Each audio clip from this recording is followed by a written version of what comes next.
அல்லாஹ் எங்கள் எல்லாருக்கும் நிரந்தரமான இடத்தை தயார் பண்ணி முடிச்சுட்டான். நாங்க இன்னும் மூடு கட்டியே முடிக்கல. நாங்க இன்னும் காணி பார்த்து கொண்டிருக்கிறோம். நாங்க இன்னும் இடம் ஒன்று தேடிக் கொண்டிருக்கிறோம்.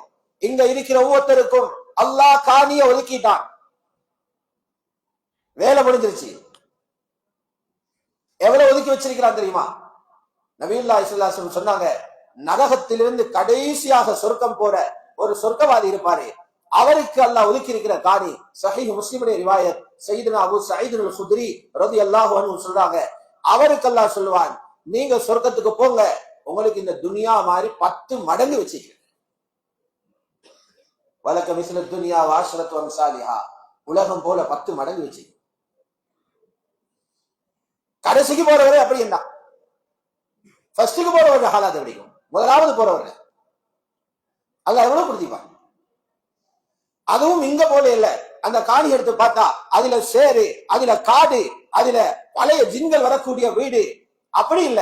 அதை துப்புரவு பண்ணவே எத்தனையோ லட்சம் வைத்திரும். அப்படி இல்ல. நபி அலைஹிஸ்ஸலாம் சொன்னாங்க, அல்லாஹ் உங்களுக்கு ஒதுக்கி இருக்கிற காணியில கீழே என்ன போட்டிருக்கிறார் தெரியுமா? களிமண்ணும் கடல் மண்ணும் அல்ல, அதுல போட்டிருக்கிறான் கஸ்தூரிய போட்டிருக்கிறார். பல மைல்களுக்கு மனம் வீசும். துராபுஹா மிஸ்குன் அல்ஃபம், பல மைல்களுக்கு மனம் அடிக்கும். குங்குமத்தை தெளிச்சு வச்சுக்கலாம். இப்படிப்பட்ட காணியில உலகம் மாதிரி 10 மடங்கு வச்சிருக்கிறான். அந்த பெரிய தோட்டத்துக்கு மத்தியில, மிக பிரமாண்டமான இடத்துக்கு மத்தியில அல்லாஹ் எங்களுக்கு மாளிகை கட்டிக்கிறான். யாருக்குமே சொர்க்கத்துல வீடு கட்டி இல்ல, அல்லாஹ் சொர்க்கத்தை கட்டிக்கிறான், பல மாளிகை கட்டிக்கிறான். அதை கட்டிருக்கிறது எப்படி தெரியுமா? ஒரு கல்லு தங்கம். எங்கத்து தங்கம்? துபாய் இல்ல, அந்த கல்லு சொர்க்கத்தில தங்கம். எவ்வளவு தூரத்துக்கு மினிச்சர் பளிச்சடிக்கு வரை தங்கம் ஒரு கல்லு, அடுத்த கல்லு வெள்ளி, கோல்டில உண்டு, சில்வர்ல உண்டு. ரெண்டையும் சேர்க்கிறதுக்கு சிமெண்ட் போட்டில்ல, அது கிடையில கஸ்தூரி கலந்த கலவை. 500 வருஷம் ஒட்டகத்தில் ஓடினா எவ்வளவு தூரம் ஓடினுமோ அவ்வளவு தூரத்துக்கு அதன நறுமணம் வீசும். அந்த மாளிகையில பெருசையும் சொன்னாங்க ஸல்லல்லாஹு. அல்லாஹ் வச்சிருக்கிறானாம் 70 ரூம் கட்டிக்கிறான். சஹீஹான ரிவாயத்தில் உள்ளத மட்டும் சொல்றேன், பலகீனமான ரிவாயத்துல வேற வேற செய்திகள் இருக்கு. 70 குர்ஃபா, 70 ரூம் கட்டியிருக்கிறார். அதுவும் சின்ன சின்ன 2 பேர் 3 பேர் நிக்கிற 2 பேர் 3 பேர் நிக்கிற ரூம்கள் அல்ல. ஒரு ரூம்ல 70 கட்டில் போடுமா. கட்டிலுடைய நீளம் என்ன? சையதுனா இப்னு அப்பாஸ் ரலியல்லாஹு அன்ஹுமா தஃப்சீர்ல சொல்றாங்க, மின் மக்கா இலா ஐலா, மக்கால இருந்து ஜோர்டான்ல இருக்கிற ஐலா என்ற தூரம் சுமார் 800 கிலோமீட்டர். மக்கால இந்த தூரம். அவ்வளவு பிரமாண்டமான கட்டில். நரகத்தில் இருக்கிற காஃபிரோட பல்லே உகதுமன மாதிரி என்றா சொர்க்கவாதி சாயில கட்டிலே அவ்வளவு தூரம் வரையினார். இப்படி 70 கட்டில் போடையிலும் ஒரு ரூம்ல. அந்த மாதிரி ரூம் 70 இருக்குதுண்டா பல சைஸ பாருங்க. உள்ளுக்கு போற வாரத்துக்கே வாகனம் போடவாகும். யாரை கட்டிக்கிறான்? ஜின்களுக்கல்ல, இங்க குந்தி இருக்கிற எனக்கும் உங்களுக்கும் கட்டி வச்சிருக்கிறான். இது கனவல்ல, பொய்யான பேச்சுகள் அல்ல, இது ரசூலுல்லாஹ்வுடைய பேச்சு. இது மௌத்தான பிறகு, இதுக்கு பிறகு கட்ட ஆரம்பிக்கிறது இல்ல. அல்லாஹ் குர்ஆன்ல சொல்லிட்டான், கட்டி முடிச்சிட்டோம், நீங்க வாரம் எடுதை. உஇத்தத் லில் முத்தகீன், தக்வாதாரிகளுக்கு தயார் பண்ணப்பட்டிருக்கிறது. உஇத்தத் மாதிலே சொல்லிக்கிறான், ஏற்பாடு ஆகிருச்சு. சஹீஹ் புகாரி ரிவாயத்தில் இருக்குது, அஅதத்து லிஇபாதிய ஸாலிஹீன் மா லா ஐனுன் ரஅத், சாலிஹான எனது நல்ல அடியார்களுக்கு நான் ரெடி பண்ணி வச்சிருக்கிறேன், தயார் பண்ணி வச்சிருக்கிறேன். கண்கள் காணாத இன்பங்களை ரெடி பண்ணி வச்சிருக்கிறேன். ரெடியா தான் இருக்கலாம்.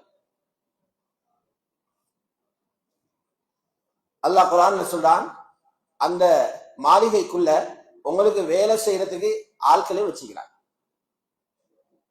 வேலை செய்யறதுக்கு ஆள் வச்சுக்கிறான். முன்னால பின்னால ட்ரையை எடுத்துக்கொண்டு சுத்தி கொண்டே இருப்பாங்க. என்னோடு மட்டும் கேட்டுக்கொண்டே இருப்பாங்க.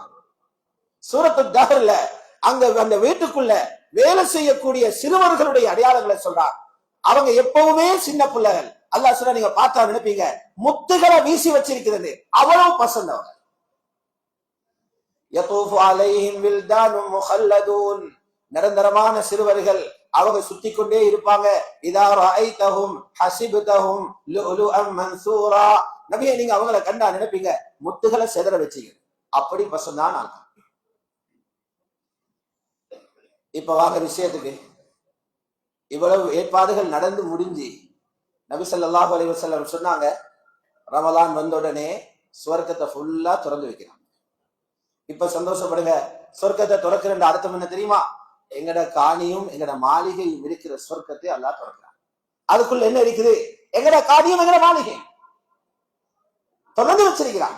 எங்கட வேற திறன்கள்ல எங்கட வச்சிருக்கிறான். பூமியில வாழும் போதே எத்தனையோ சஹாபாக்கள் சுவர்க்கத்தை ரசூலுல்லாஹ் கண்களால பார்த்துட்டு வந்து சஹாபாக்கள் சொன்னாங்க. சஹீஹ் புகாரில் இருக்குது.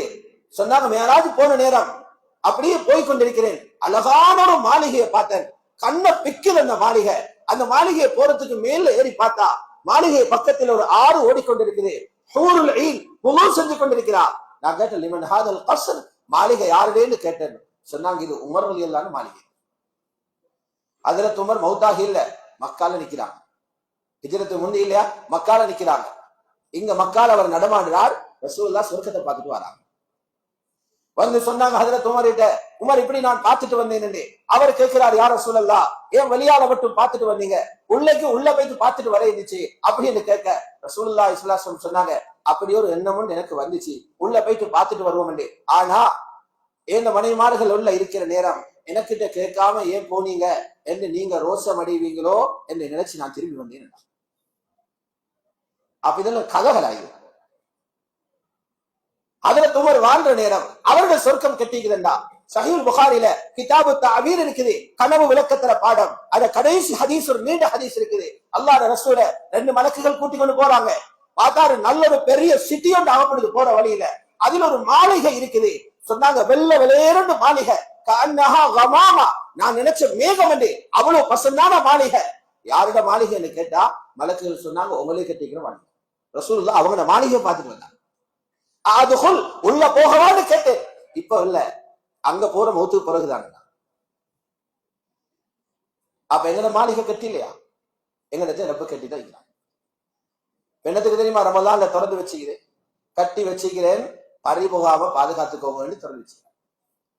பூமியில வாழ்றவங்கட வேலை கட்டின மாளிகை பறிபோகாம பாதுகாத்துக்கணும். இஸ்திர பண்ணிக்கோங்க, உங்களோட எண்ணத்தை ஊர்ஜிதம் பண்ணிக்கோங்க. இப்பவே உள்ளுக்கு போய்த்திருங்க. எப்படி போற? உடலால உள்ளுக்கு போயலாது, அது நடக்கும் கியாமத்தில. இப்ப உங்களுக்கு உள்ள போகையிலும் அமலால அனுப்பேன் உள்ளுக்கு. உங்களுக்கு கட்டின சொர்க்கம் பறிபோக சான்ஸ் இருக்குது. எப்படி போகும் தெரியுமா?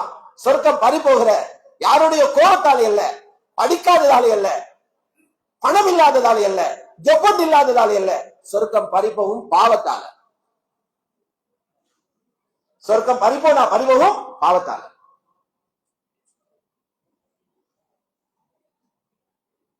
கபரு போங்காட்டி எல்லாரும் ஒண்ணுக்கு தான் போகும். எல்லாரும் பள்ளியில் ஒன்றுக்கு இருப்பாங்க, ஒன்று சாண்ட்ல கைய போட்டு சாப்பாட்டை தின்னுவாங்க, கல்யாணத்துல ஒன்றுக்கு இருப்பாங்க, கிரவுண்ட் ஒன்றுக்கு இருப்பாங்க, ஒரே மையவாடி நடக்குவாங்க. கபரில் இருந்து எலும்பின் ஒண்ணு இங்க மாதிரி ஒத்தரை பின்னால் ஒத்தர் எலும்பு எல்லாம் கபரில். இது சூரூதின் உடனே கபரு வெடிக்கும். ஒரே பாறைக்கு எல்லாரும் எழுப்புவோம். உம்மை தட்டி எழுப்புற மாதிரி ஒருத்தர் எழுப்ப மாட்டாங்க. நீங்க ஆஜியார் பணக்காரன், நீங்க எல்லாம் படிச்சவர், நீங்க இமாம் முஃப்தியை எழுப்ப மாட்டாங்க. ரசூலுல்லாஹ் சொன்னாங்க, ஏண்ட ஹாலாத் என்ன தெரியுமா? ஏண்ட கபரு தான் ஃபர்ஸ்ட்டுக்கு வெடிக்கும், நான் தான் எழுப்புவோம். ஈசல்களை மாறி போவாங்க. இப்ப என்ன செய்யப்படும்? முஸ்லிம்களை 2ஆ பிரிப்பாங்க. அங்க உண்டா எல்லாம் இருந்தீங்க, இங்க அப்படி போயலா, இங்க நடிக்கலா, இங்க விளையாட்டு போடுறதுக்கு இயலாது. அங்க 2 கூட்டம்.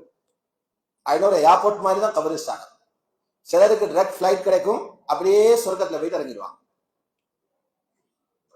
பாவத்தை எடுத்துக்கொண்டு கபரு போகாம இருந்தா எலும்பினுடனே கேள்விக்கடை கொண்டுமே இல்லை, அப்படியே போங்க நினைப்பிச்சுவாங்க. கொலம்பிலிருந்து அப்படியே ஜித்தாவுக்கு போற மாதிரி நேரே போயிட்டு சொர்க்கத்துல இறங்கிடுவாரு. பாவங்களோட ஃபைல் நிறைய பாவத்தை எடுத்துக்கொண்டு கபருக்கு போயிட்டு இருந்தா விட்ட தொழுகைகள், விட்ட நோன்புகள், ஹஜ்ஜில செஞ்ச குறைபாடுகள், ஜகாத்துல செஞ்ச குறைபாடுகள், தாய் தந்தையருக்கு செஞ்ச அநியாயங்கள், மனைவிக்கு செஞ்ச அநியாயங்கள், கணவனுக்கு செஞ்ச அநியாயங்கள், புள்ளகளை ஒழுங்காக வளர்க்காம யஹூதி நசாராக்கள் போல நடந்து அவங்களோட ஹக்கில செஞ்ச அநியாயங்கள், இது எல்லாத்தையும் செஞ்சு கொண்டு போயிட்டு இருந்தா அவங்களை எல்லாம் டிரான்சிட் தான் அனுப்புவாங்க. டைரக்டா பிளைட் இல்ல, அவங்களுக்கு டிரான்சிட் போகணும். துபாய் போயிட்டு ஜித்தா போற மாதிரி நரகத்தை போயிட்டு தான் சொர்க்கம் வருவாங்க. ஏன் தெரியுமா? பாவங்கள் நஜிஸ். அது பாவங்கள் நஜிஸ். இந்த நஜிஸ கழுவுறதுக்கு பாமசியில மருந்து வச்சுக்கிற மாதிரி அல்லாஹ் நிறைய மருந்து வச்சிருந்தான். அதை போட்டு கழுவிட்டு போன்னு கொடுத்தீங்கன்னா அஸ்தக்ஃபிருல்லாஹ்னு சாதி கொண்டு செஞ்சினாலே கழுவிப்பட்டு போயிட்டீங்க. ரப்பிக்ஃபிர்லியனா போய்க்கும். ஒவ்வொரு நன்மையும் பாவத்தை அழிக்கிற சக்தி உள்ளது. தொழுதா பாவத்தை அழிக்கும். அதனால ரசூலுல்லாஹி ஸல்லல்லாஹு அலைஹி வஸல்லம் ஹஜ்ரத் முஆத் ரலியல்லாஹு அன்ஹு அவங்களை யமனுக்கு அனுப்புற நேரம் சொன்னாங்க, வாத்பிஇ ஸய்யிஅத்தல் ஹஸனத தம்ஹுஹா.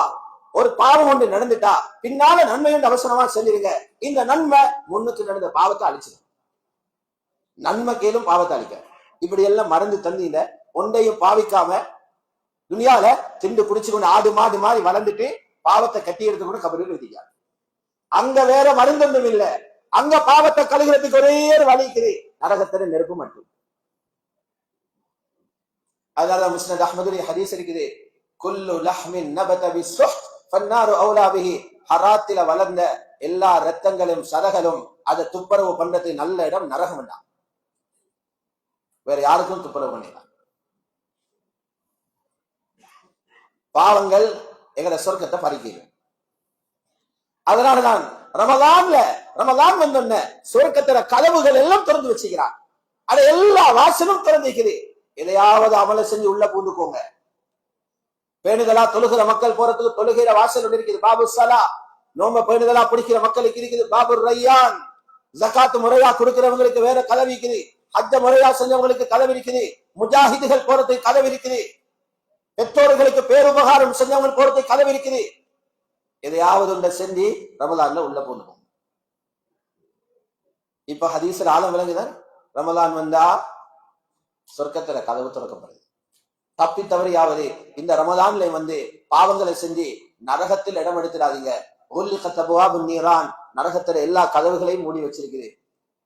எங்களை ஒவ்வொருத்தரையும் நரகத்துக்கு கொண்டு போறதுக்கு பெரிய பெரிய சிலபஸ்ல போட்டு வச்சு வேலை செஞ்சு கொண்டிருக்கிறார் இப்லீஸும் அவன் ஆட்களும். அவங்கள இந்த ரமலான்ல ஜெயில போடுற மாதிரி கட்டி கடல்ல சிற வச்சிக்கன்னு சொன்னாங்க. சொல்லாங்க எல்லாத்தையும் செஞ்சு தந்திக்கிறேன். 29-30 நாள் டைம் தந்திக்குது. உங்களோட லிஸ்ட நரகத்தில் இது சொர்க்கத்துக்கு மாத்திக்கோ.